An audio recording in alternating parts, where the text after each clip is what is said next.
এই আপনার করার চিন্তা করার দুশ্চিন্তা করার কোনো কারণ নেই।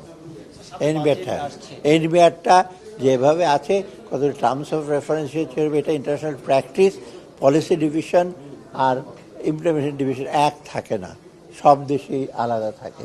কারণ পলিসি ডিভিশনটা একটু প্রফেশনাল লোক দিয়ে কাজ করতে হয় এবং অর্থনীতি, পরিসংখ্যান, দেশের জিডিপি এইগুলোর সম্বন্ধে ধারণা থাকতে হয়।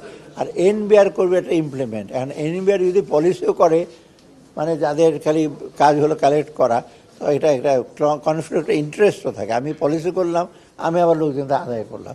অর্থাৎ আপনারা পড়ে দেখেন অধ্যাদেশ রাস্তাতে বেড়েছে গেজেটে অত্যন্ত, মানে আমি বলে অত্যন্ত চিন্তিতভাবে চিন্তা করে করা হয়েছে। ওদের সাথে যে আলাপ করি না তা না, কারণ আলাপ যদি মনে করেন এনবিআরে হাজার হাজার কর্মচারী সদস্যের সাথে আলাপ করে তা না, যারা মেম্বার সদস্য ডেফিনেটলি তাদের সাথে আলাপ করছে।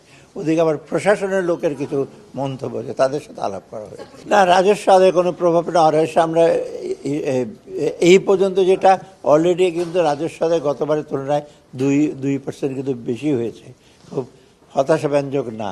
আমি আরও এক্সপেক্ট করছি অ্যাটলিস্ট গতবারের চেয়ে কম তো হবে না, যে বলে 2% গ্রোথ। আর মোটামুটি আমরা বাজেটটাকে তো আমরা একটু বাস্তবায়ন করব, একটু বিরাট একটা গ্যাপ নিয়ে আর করব না। প্রকল্প এডিপিটা আমরা একটু বাস্তবায়ন করব। আমরা অত্যন্ত বাস্তব প্রজেক্টে, বড় বড় মেগা প্রজেক্টে ধার করে ডেফিসিট দিয়ে এগুলি করব না, এবং ব্যাংক থেকে বড়োইংও করে বিরাট তারপর টাকা ছাপিয়ে আমরা এগুলো বাজেটটা বাস্তবায়ন করব। কিছুটা তো ডেফিসিট থাকবে, সেটা পূরণ করবে। আমি তো নেগোশিয়েট করছি আমরা IMF-এর সাথে, ওয়ার্ল্ড ব্যাংকের সাথে প্রজেক্টের ব্যাপারে, সেটা মোটামুটি এখন সাকসেস